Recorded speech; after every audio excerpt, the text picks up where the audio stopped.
প্রিয় শিক্ষার্থীরা, সবাইকে কেমিস্ট্রি চেম্বার অনলাইন ক্লাসে স্বাগতম। আজকে আমরা পড়ব এর চতুর্থ অধ্যায়ের রাসায়নিক পরিবর্তনের পানির আয়নিক গুণফল, অসওয়াল্টের লঘুকরণ সূত্র এবং কি অ্যাসিডের গঠন, মানে অ্যাসিডের গঠন, তারপর হচ্ছে তোমার কি বিভিন্ন অ্যাসিডের শক্তিমালা নির্ণয় মানে কিসের উপর নির্ভর করে সেটা নিয়ে চ্যাপ্টার এখন এই ক্লাসটাতে আলোচনা।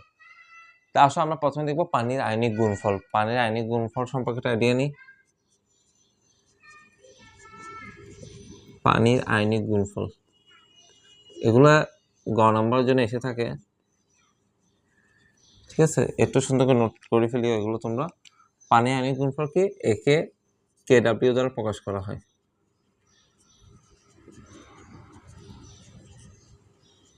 কেডব্লিউ দ্বারা প্রকাশ করা হয়। পানি আয়নিক গুণফলকে কেডব্লিউ দ্বারা প্রকাশ করা হয় পানি যখন আয়নিত অবস্থা থাকবে। পানি যখন আয়নিত অবস্থা থাকবে,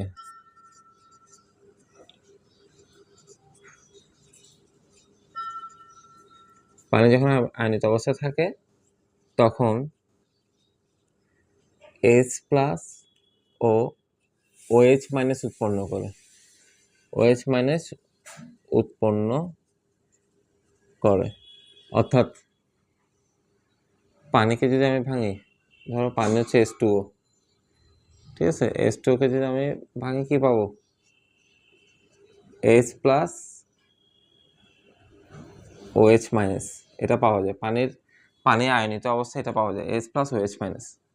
আচ্ছা, আমি এখানে থার্ড ব্র্যাকেটটা এখন না দিই, এটা পাওয়া যায়। তা আমরা এখন কি করব? তাহলে যদি আমি কেসির সাপেক্ষে করি, কেসির ক্ষেত্রে, তো এটা কেসির সমান সমান কি হবে? উৎপাদ H plus into OH minus, আর নিচে হবে H2O, ঠিক আছে? এটা হচ্ছে কেসি এর মান।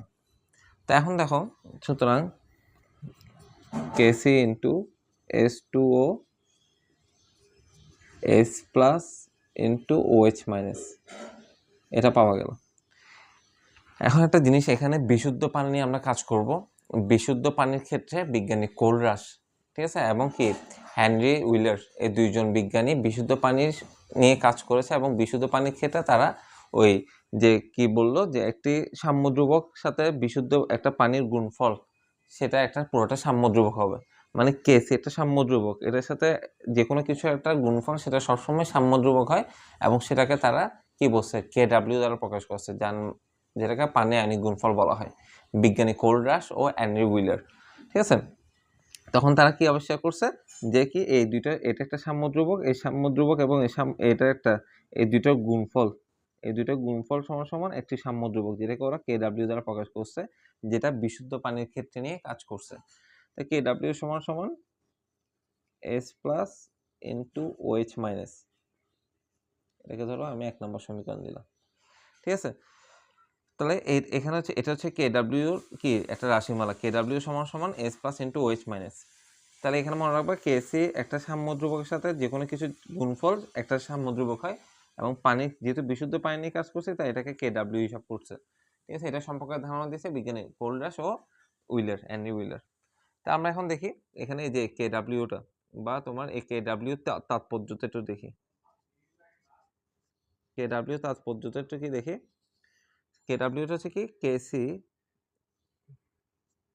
ও H2O এর গুণফল হলো কেডব্লিউ,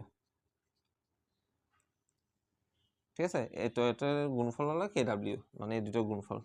এখন দেখো কেডব্লিউ মান কি, আমরা জানি বিশুদ্ধ পানির পিএইচ, বিশুদ্ধ পানির পিএইচ এটা মনে রাখবো সবসময় কি 7। আবার আমরা জানি পিএইচ সমান সমান minus log of H plus, এবং পিওএইচ সমান সমান minus log of OH minus. অর্থাৎ যদি তোমাকে বলে পিএইচ কাকে বলে, পিওএইচ কাকে বলে, হাইড্রোজেন আয়নের কেমিস্ট্রি ভাষায় থার্ড ব্র্যাকেটকে মোলার ঘনমাত্রা বলা হয়। হাইড্রোজেন আয়নের মোলার ঘনমাত্রার ঋণাত্মক লগারিদমকে পিএইচ বলে, এবং পিওএইচ সেম ওএইচ আয়নের, হাইড্রোক্সাইড আয়নের মোলার ঘনমাত্রার ঋণাত্মক লগারিদমকে পিওএইচ বলা হয়। আর এবং বিশুদ্ধ পানির পিএইচ সবসময়, মানে পানির বিশুদ্ধ, যে বিশুদ্ধ পানিটা আমরা পান করে থাকি সেটার পিএইচ সবসময় 7। অর্থাৎ সুতরাং পিএইচ ইকুয়াল টু যদি 7 হয়, বা পিএইচ এর জন্য আমরা কোন সূত্রটা পেয়েছি, minus log of S plus, minus log S plus equal to 7, বা এস প্লাস সমান সমান মাইনাস লগটা যে এই পাশে যায় লগ ইনভার্স আকারে যায়, মানে ভাগ আকারে। লগ ইনভার্স মানে কি 1/log, আর এটা মাইনাসটা -7 দ্বারা গুণ করছে, উভয় পক্ষকে মাইনাস দ্বারা গুণ করছে আর কি, ঠিক আছে। বা সুতরাং এস প্লাস সমান সমান লগ ইনভার্স মানে কি, আমরা এটা মানে এটাকে বলা হয় 10, আর 7টা ইনভার্স আকারে, 10 ইনভার্স 7, ঠিক আছে। এই জিনিসটা হচ্ছে কি, লগটা এ পাশে গেছে লগ ইনভার্স আকারে হয়ে গেছে, আর মাইনাস দ্বারা গুণ করছে -7, আর লগ ইনভার্স মানে 10 ইনভার্স, এই 7টা উপর ইনভার্স আকারে থাকবে। লগ ইনভার্স মানে ছোট আছে 10, ঠিক আছে, এটা 10 হিসাব করা হয়, আর -7 এটা কি পাওয়ার আকারে থাকবে।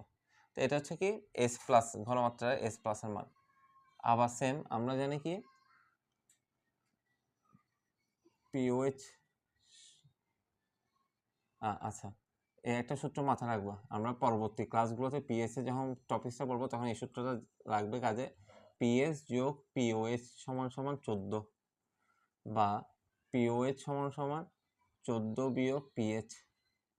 সুতরাং পিওএইচ সমান সমান 14 বিয়োগ 7, সুতরাং পিওএইচ সমান সমান 7।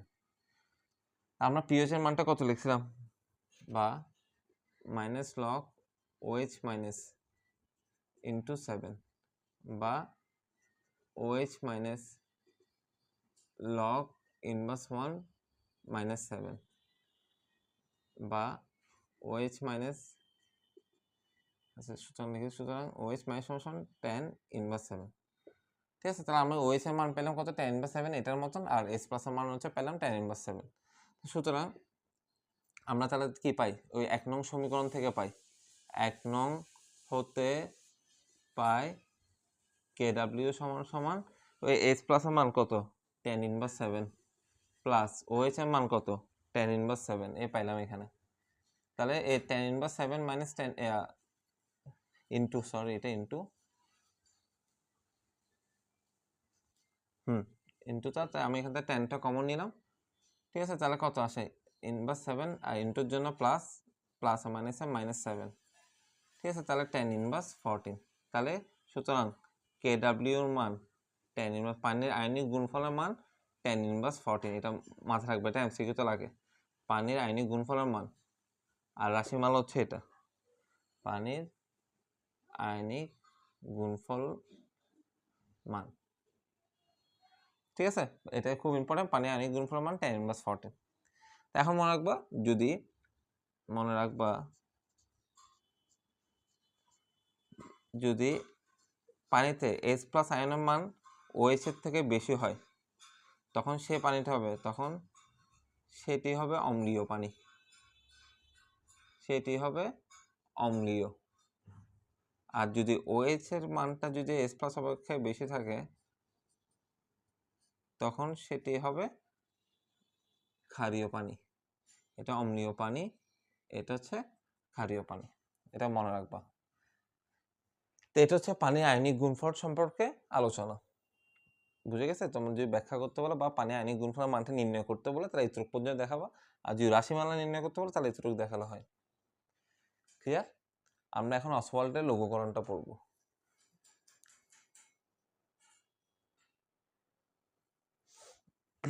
এটা একটু নোট করে নিও।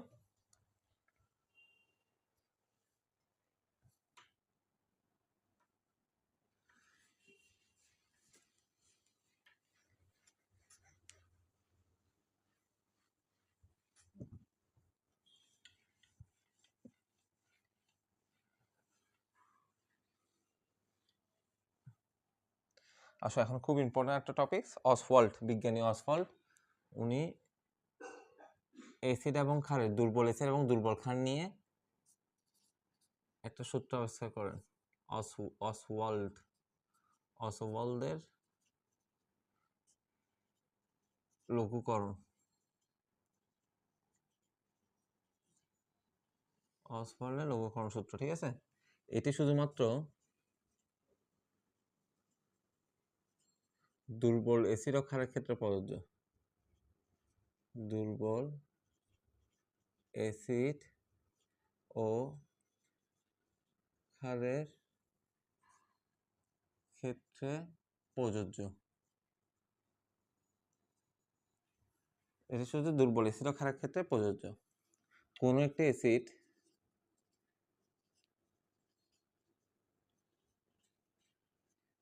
বা ক্ষার শক্তিশালী বা দুর্বল হবে তা নির্ভর করবে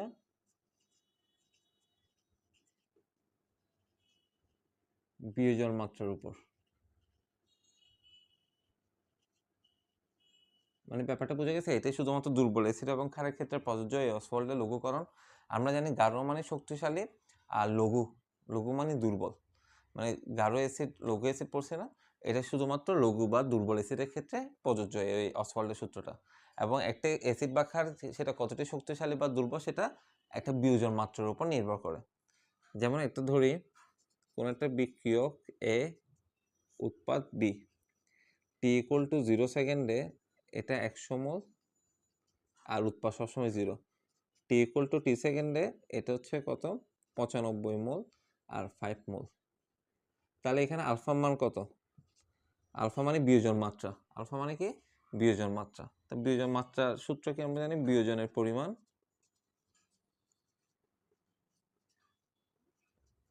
ঠিক আছে ডিভাইড বাই আধি মোল। এক্ষেত্রে বিয়োজনের পরিমাণ কত? দেখো 100 থেকে 95 কত মোল বিয়োজিত হয়েছে, কত মোল উৎপাদে পরিণত হয়েছে?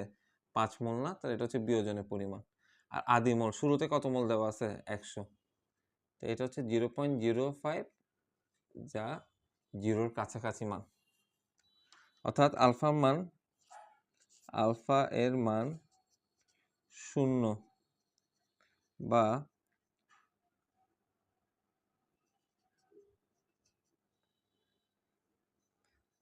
বা তার কাছাকাছি হলে, আলফার মান 0 বা তার কাছাকাছি হলে সেটি হবে দুর্বল অ্যাসিড বা ক্ষার।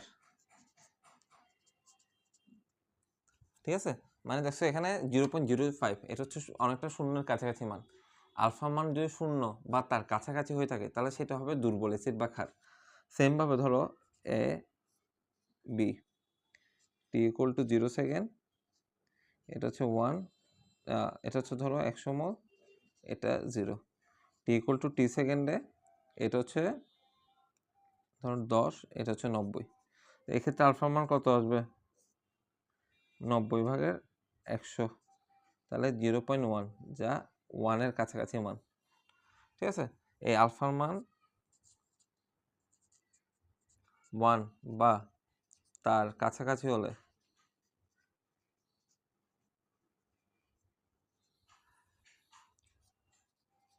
সেটি হবে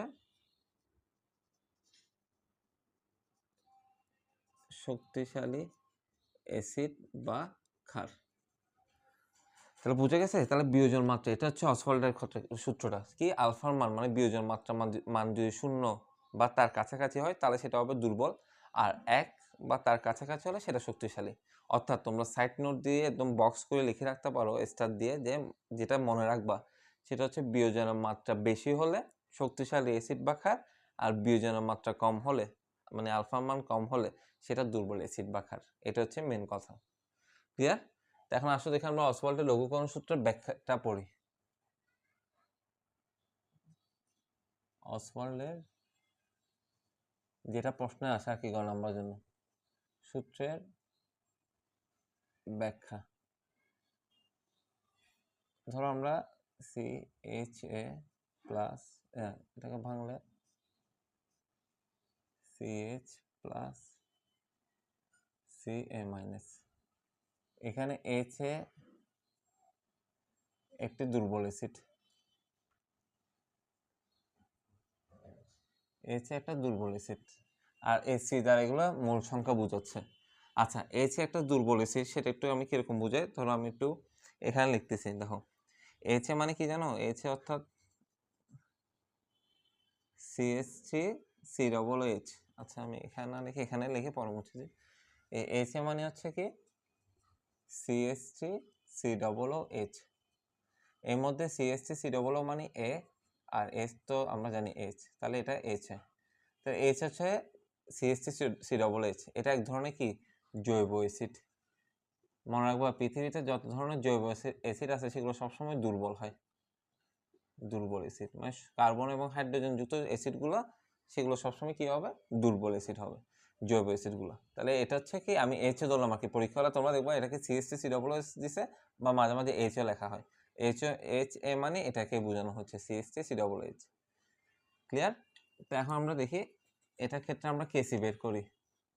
t=0 সেকেন্ড, এটা যেহেতু সামনে সি আছে সি, এটা 0, এটা 0।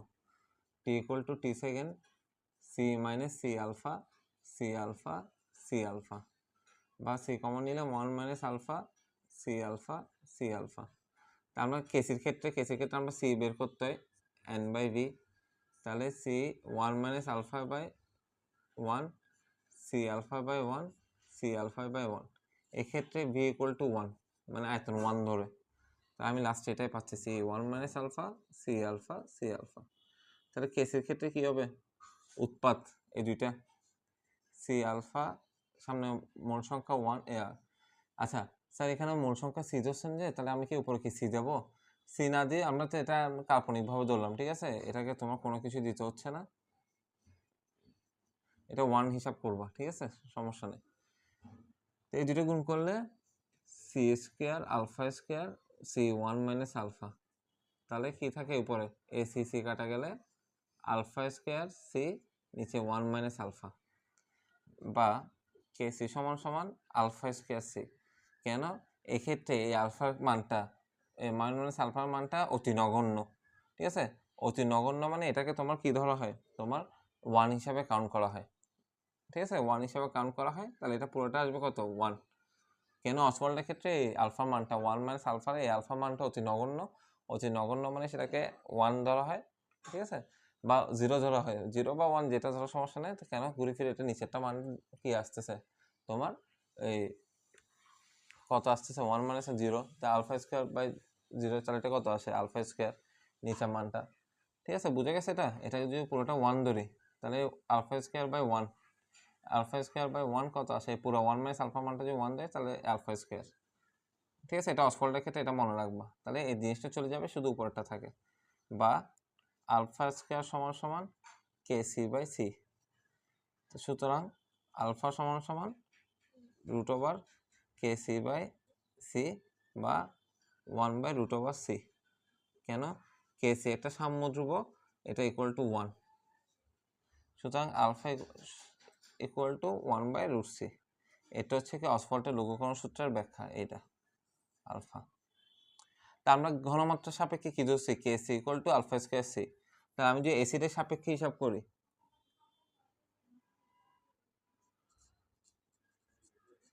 অ্যাসিডের সাপেক্ষে হলে কে এ আলফা স্কোয়ার সি, ক্ষারের সাপেক্ষে K B alpha square C. মানে এই জিনিসটা বুঝছো? আমরা এটা কিসের সাপেক্ষে বের করছি? ঘনমাত্রার সাপেক্ষে। এটা কিসের সাপেক্ষে? ঘনমাত্রা। তাহলে অ্যাসিডের সাপেক্ষে হলে কে এ, ক্ষারের সাপেক্ষে কে বি। এগুলো আমরা লাস্টে ওই কে বি কিছু ম্যাথ আছে তখন কাজে লাগবে, ঠিক আছে? বিয়োজন ধ্রুবক কে দ্বারা অ্যাসিডের বিয়োজন ধ্রুবক বোঝায়, এগুলো আমরা পরবর্তী ক্লাসগুলোতে যখন ম্যাথ করব তখন লাগবে। তো এটা হচ্ছে অসফল্টের লঘুকরণ সূত্র বিবৃতি, এবং এটা হচ্ছে ব্যাখ্যাটা। ব্যাখ্যাটা এভাবে এতটুকু পর্যন্ত লিখে দেবে, বুঝে গেছে এটা? এখন একটু দেখবো অসফল্টের লঘুকরণ সূত্রকে কেন লঘুকরণ বলা হয়ে থাকে, ঠিক আছে? কেন লঘুকরণ বলা হয়, কেন বলা হয়, ঠিক আছে? লঘুকরণ কেন বলা হয় লঘুকরণ, একটু দেখি। ধরো একটা জিনিস দেখো, আগে আমাকে একটা জিনিস জানতে হবে, কমন আয়ন কি? কমন আয়ন, কমন আয়ন জিনিসটা কি? বা সম আয়ন, কমন বা সম আয়ন। ধরো H3PO4, এটা জলীয় দ্রবণে কি করবে? প্রথমে H+ উৎপন্ন করবে, তারপর H2PO4 থাকবে। কেন? একটা হাইড্রোজেন এখানে মানে আয়ন আকারে তৈরি হয়, পরবর্তীতে H2PO4 আবার H+ আয়ন উৎপন্ন করে HPO4 উৎপন্ন হয়। ঠিক আছে, পরবর্তীতে HPO4 থেকে আরেকটা H+ কি আলাদা হয়ে গিয়ে সেখানে PO4টা থেকে যায়। তো দেখো এই প্রক্রিয়াটাতে দেখো তিনোর ক্ষেত্রে মানে H3PO4 তিনটা হাইড্রোজেন কি করে দান করে দেয়। তা এটা কিন্তু আসলে একসাথে ঘটে না, একসাথে তিনটা ইলেকট্রন কোনো যৌগ দান করে না। সে প্রথমে ধাপে ধাপে প্রথমে একটা, পরবর্তীতে একটা, পরবর্তীতে আরেকটা, এরকম ধাপে ধাপে ধাপে ধাপে কি করে এগুলো দান করে থাকে। ঠিক আছে, H+, H+, এরকম 3 ধাপ করে এটা তো কি ওরা দান করে থাকে। তো এখন এই ক্ষেত্রে কোনটার বেশি গতিবেগটা সবচেয়ে বেশি হবে? যেটা প্রথমে যেটা করে দান করে সেটার গতিবেগটা একটু বেশি, আর যেটা সবার লাস্টে সেটা গতিবেগটা আস্তে আস্তে হ্রাস পায়। H+ দান করার মানে বেগটা আর কি প্রথম ক্ষেত্রেটা একটু বেশি হয়, সবার শেষেরটা একটু কি হয়ে যাচ্ছে আস্তে আস্তে গতিটা কমে যায় এই H+ দান করার ক্ষেত্রে। তাহলে এভাবেই কিন্তু কি প্রোটন দান করার মাধ্যমে, H+ দান করার মাধ্যমে বা জলীয় দ্রবণে H+ আয়ন উৎপন্ন করার মাধ্যমে সেটাই তত বেশি শক্তিশালী নাকি ক্ষার সেটা নির্ণয় করা যায়। এটার ক্ষেত্রে কমন আয়ন কোনটা? কমন আয়ন হচ্ছে দেখো H+, তিনোটার ক্ষেত্রে কিন্তু H+ উৎপন্ন হচ্ছে। ব্যাপারটা বুঝছো? মানে একটা পাত্রের মধ্যে তুমি যদি H3PO4 দাও, সেখান থেকে কি পাবো আমরা? এই H+ গুলো আলাদা হতে থাকবে, H+, ঠিক আছে? তো যত বেশি H+ উৎপন্ন হবে সেটা তত বেশি শক্তিশালী হয়। আমরা জানি কোনো একটা অ্যাসিড যত বেশি H+ উৎপন্ন হয় বা H+ যত তাড়াতাড়ি সেটা কি রিলিজ হতে পারবে সেটা তত বেশি শক্তিশালী হবে। তো এখন দেখো এই শক্তিশালী অ্যাসিড মানে গাঢ় অ্যাসিড, এটাকে আমি লঘু করব কিভাবে? কেন? অসওয়াল্ডের সূত্রটা তো লঘুকরণের উপর ভিত্তি করে তো হয়ে থাকে, ঠিক না? তা আমি এটাকে লঘু করার একমাত্র উপায় হচ্ছে কি, এটা যেহেতু দ্রবের পরিমাণটা বেশি, মানে H3PO4 এটা তো দ্রব হিসাবে কাজ করতেছে, তা আমাকে দ্রাবকের পরিমাণটা বাড়াতে হবে। দ্রাবক বলতে কি, এখানে আমাকে পানির পরিমাণটা বাড়াতে হবে। আমি যদি মানে তোমাকে যে বলা হয় তুমি কিভাবে লঘুকরণ করবা কোনো একটা যৌগকে, গাঢ় অ্যাসিডকে বা গাঢ় অ্যাসিডকে তুমি কিভাবে লঘু অ্যাসিডে পরিণত করবা, তখন তুমি বলবা বেশি বেশি পরিমাণ দ্রাবক বা পানি যুক্ত করার মাধ্যমে সে দ্রব্যটা কি হয়ে যাবে, লঘুতে পরিণত হয়ে যাবে। ঠিক আছে, এই প্রক্রিয়ার মাধ্যমে তোমার কি এটা, এই জন্য এটাকে লঘুকরণ বলা হয়। আর এখানে যে প্লাসগুলো উৎপন্ন হচ্ছে, দেখো তিনোটার ক্ষেত্রে কিন্তু প্লাস উৎপন্ন হচ্ছে, তাহলে এটা হচ্ছে এখানে আয়ন অবস্থায় এটা আছে। ঠিক আছে, এটাকে বলা হয় কমন আয়ন। ঠিক আছে, এটাকে কমন আয়ন বলা হয়। তো এটা হচ্ছে অসওয়াল্ডের লঘুকরণ সূত্র ব্যাখ্যা। ক্লিয়ার? এবার আমরা একটু পড়বো অ্যাসিডের শক্তিমাত্রা নির্ণয়। ঠিক আছে, অ্যাসিডের শক্তিমাত্রা নির্ণয় সেটা কি কি ধাপে ঘটে থাকে সেগুলো একটু দেখি।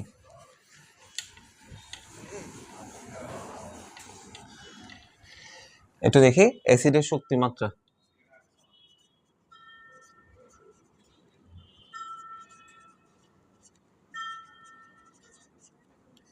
অ্যাসিডের শক্তিমাত্রা তিনটা জিনিসের উপর নির্ভর করে, একটা হচ্ছে গঠনের উপর, একটা হচ্ছে কি কেন্দ্রীয় মৌলের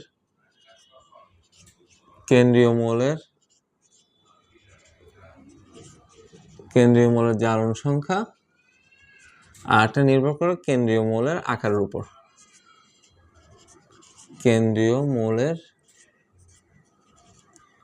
আকারের উপর। এছাড়া আরেকটা আছে দ্রাবকের উপর, সেটা আমরা পড়বো। তাহলে এখন দেখো প্রথমে গঠন সম্পর্কে আলোচনা করি। অ্যাসিডের গঠন এটা দুই ধরনের, এটি দুই প্রকারের হয়ে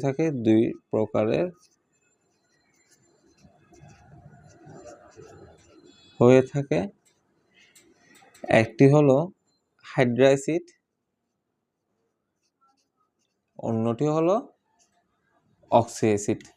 এই দুইটার মাধ্যমে আমরা, এই দুটো গঠনের মাধ্যমে আমরা দেখতে পারবো অ্যাসিডের শক্তিমাত্রা, মানে কোন অ্যাসিড বেশি শক্তিশালী, কোন অ্যাসিড বেশি দুর্বল। কোশ্চেনটা আসে এভাবে, প্রথমে আমরা হাইড্রা অ্যাসিড নিয়ে পড়ি। হাইড্রা অ্যাসিড, প্রশ্নটা আসে এভাবে, নিচের কোনটি বেশি শক্তিশালী অ্যাসিড? নিচের কোনটি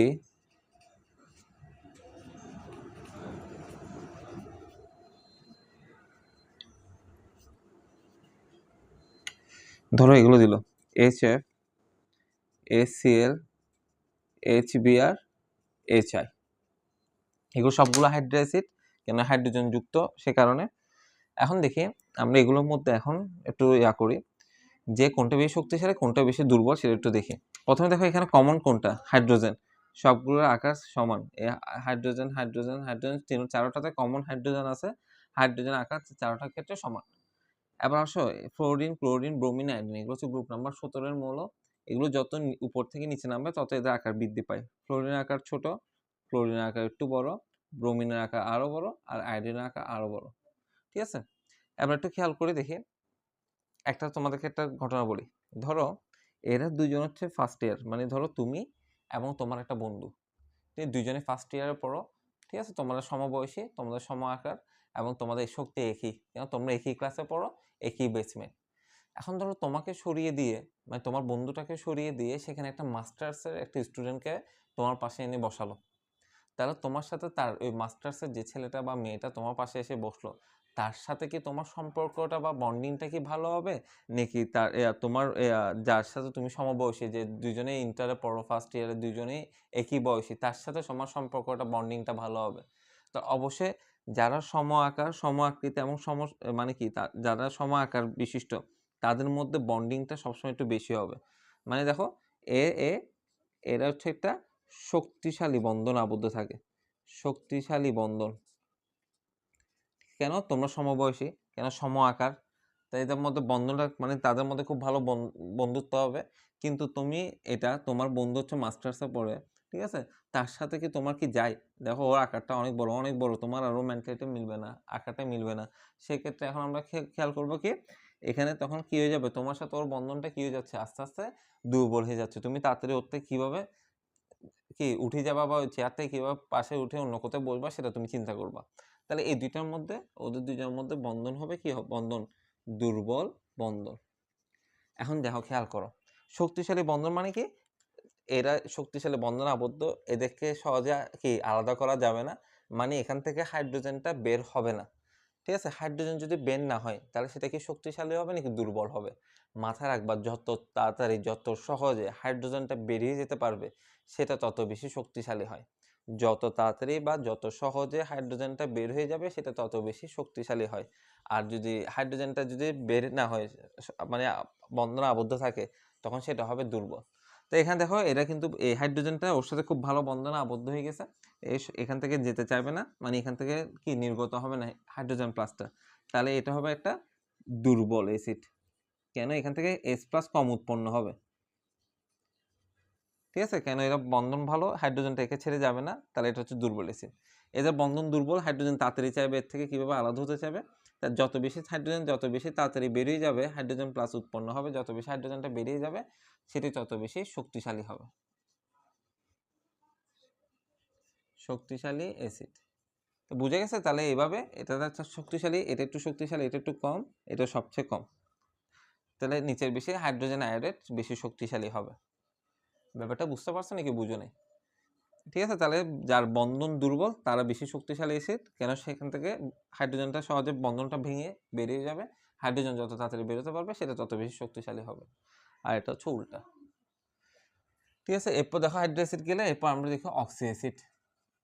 এটা অক্সিজেন যুক্ত থাকে, অক্সি অ্যাসিড। তোমাকে আসতে পারে যে নিচের কোনটি শক্তিশালী অ্যাসিড, সেম ধরো আমি একটা দিলাম ইথানোয়িক অ্যাসিড, CH3CH, এরপর দিলাম প্রোপানোয়িক অ্যাসিড, C2H5CH, এরপর দিলাম আমি বিউটানোয়িক অ্যাসিড, C3H7CH। এটার নাম হচ্ছে ইথানোয়িক, এটা হচ্ছে প্রোপানোয়িক, এটা হচ্ছে বিউটানোয়িক। কেন? CH আছে, CH থাকা মানে ওইক, কার্বক্সিলিক অ্যাসিড। ঠিক আছে, তো এখানে কোনটা বেশি শক্তিশালী আমি কিভাবে বুঝবো? মনে রাখবা, CH2 মূলক যদি বাড়ে, CH2 যদি বাড়তে থাকে, সেটি হবে দুর্বল। মনে রাখবা, CH2 মূলক যদি বাড়তে থাকে ক্রমান্বয়ে, তখন সেটা কি হয়ে যাবে? আস্তে আস্তে দুর্বল অ্যাসিডে পরিণত হবে। প্রথমটা দেখো CH3CH, ইথানোয়িক অ্যাসিড।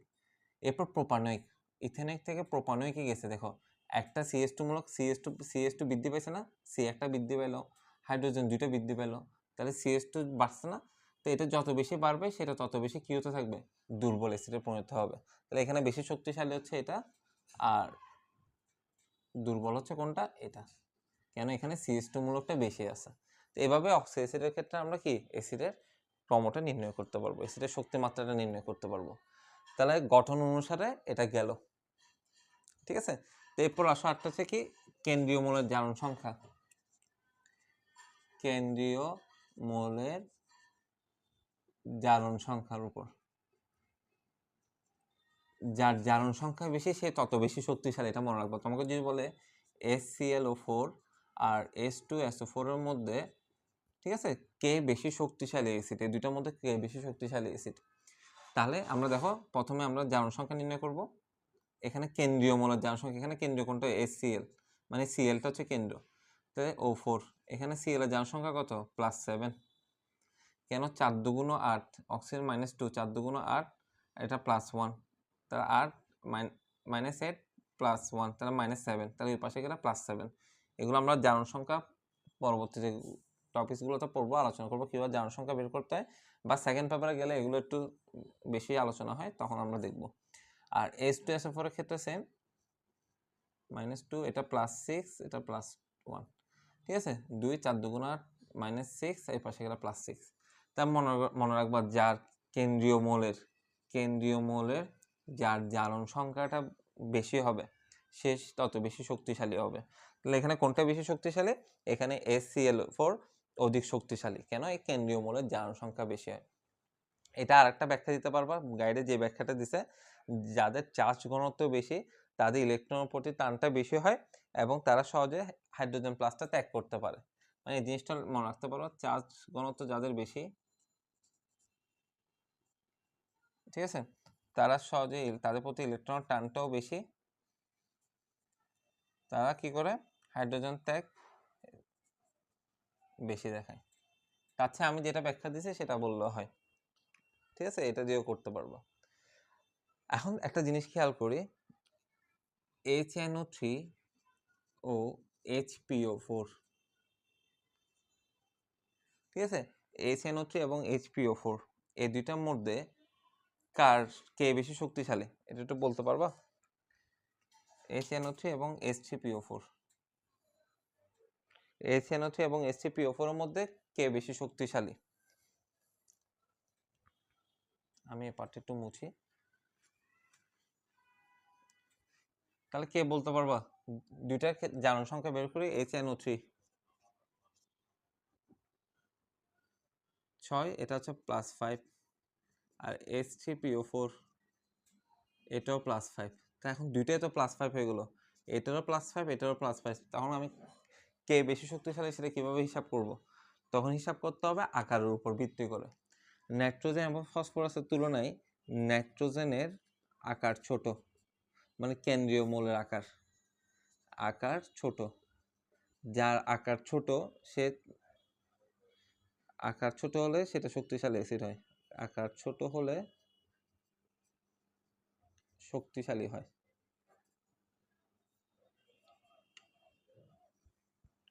ব্যাপারটা বুঝে গেছে? আকার ছোট হলে সেটা শক্তিশালী হয়ে থাকে। তাহলে এখানে HNO3 এবং H3PO4 এর মধ্যে দুইটা যেহেতু কেন্দ্রীয় মৌলের জারণ সংখ্যা সমান হয়ে গেছে, তখন HNO3 এর কি হয়, আকারটা হিসাব করতে হবে। এই আকারটার ওর ছোট, যেহেতু N এর আকার যেহেতু ছোট P এর তুলনায়, তাহলে এটা বেশি শক্তিশালী,